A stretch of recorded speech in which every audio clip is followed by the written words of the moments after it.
This is a special conversation between my father, Deepak Chopra, and I. We have a community around the world that's connected to India as our work is grounded in the wisdom traditions of India.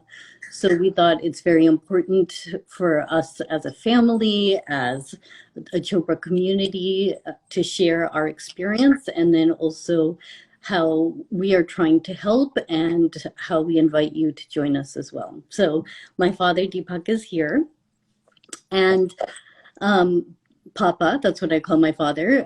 But I thought we could just talk first about how our family and friends are impacted by this. I think almost every Indian I know, no matter where they're living in the world right now, is in touch with family and friends who have been impacted by COVID. My in-laws in India for the last 3 weeks have been sick, fortunately are in a stable situation, and we have many other family and friends. So Papa, do you want to share a little bit about what you know is happening on the ground? Yeah, it's devastating. Actually, some of the people have been seeing on television. It looks like a crematorium. The whole city looks like a crematorium. Bodies are being burnt, and even the crematoriums are overloaded. The hospitals are overloaded. There's no oxygen. There's no equipment. People are dying. We have lost some relatives too. And we have been in touch on a daily basis with the doctors who are providing 24/7 acute care on the front lines. Unfortunately, one of the main doctors, Dr. K.K. Agarwal, who runs the Heart Care Foundation, was overwhelmed and is right now in the ICU. We have been supporting the Heart Care Foundation, as you know, Malika, for the last 35 years. It was founded by your grandfather, my daddy. Ma, your grandmother, was the patron founder. Now, by the way, for the Chopra Foundation, Rita Chopra is the patron founder and the patron saint because she's the inspiration and the matriarch behind everything we do. But right now, this is a very critical moment. The Heart Care Foundation is doing everything. We raised about $25,000 through GoFundMe, and now we are raising more money through GoFundMe. The Chopra Foundation is doing that through GoFundMe. But we want to direct more funds now to COVID care centers, to the direct cash transfer, Give India, through food relief, goanch, all through Indiaspora. You're a member of Indiaspora, and they're an amazing organization, and they also make sure that the funds are spent correctly. But at this moment, the tragedy is so huge. Our heart is crying out that we have to fight for air, that, this air that we breathe, we are having to fight for this. And in the way we are fighting for air is not the way you can fight for territory or water or earth. You can lay claims on a nation state can say, this is my land, or somebody can say, this is my house, or this is my river, this is my reservation. You can lay claims on water and earth. But the air is one breath, one breath. Those people who are suffocating in India, that air and the virus has no boundaries. So on even a very practical level right now, if people suffocate in India, the rest of the world is going to suffocate, period. And I want to point out that in the comments, people are saying we're losing air in Colombia and Venezuela and Brazil, and absolutely this pandemic is affecting us worldwide, which is why we all have to do things to support one another. And also ourselves. I just want to share that everyone in our family has got vaccinated. That's a very important step. What else, Papa, do you recommend that people can do? One, of course, we appreciate the donations through the Chopra Foundation and are working very closely with organizations to make sure that they have real impact. But what else should people be doing right now? Well, it's becoming very clear that the people who are getting very sick acutely are in two categories. One is older people who have chronic illness like diabetes, hypertension, metabolic syndrome, obesity, asthma, etc. They are more prone to the infection and to morbidity and mortality. And everybody who's getting infected also has either low-grade or high-grade inflammation. You can see it through their inflammatory markers.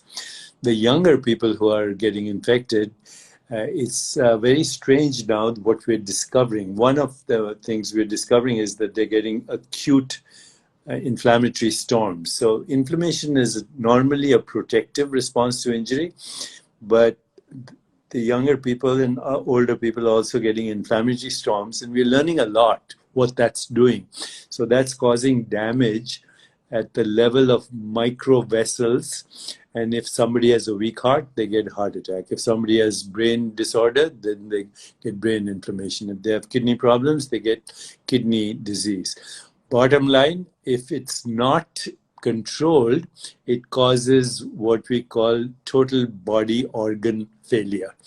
And that's how people die. The organs shut up. So the new research that is coming out says that if we practice techniques like any technique that increases vagal tone, counteracts sympathetic overdrive, which is the overactive sympathetic nervous system, that will ameliorate or mitigate or decrease the likelihood of getting sick. As you know, I've been practicing yoga now every day, meditation, we all do that.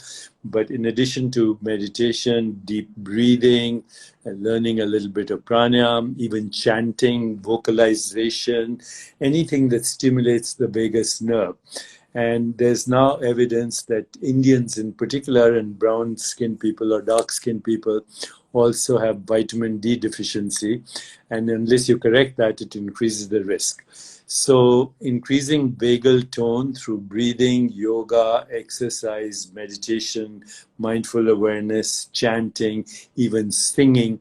It's very interesting that all the rituals we do in Ayurveda, they affect vagal tone and improve or decrease inflammation. There's also studies that show that these techniques that I'm talking about, they increase the activity of the genes that cause self-regulation and healing or homeostasis. This is some of the research we've done at the Chopra Foundation, but many other people are replicating it. So I would ask people to take deep rest, make sure they sleep well, figure out how you manage stress.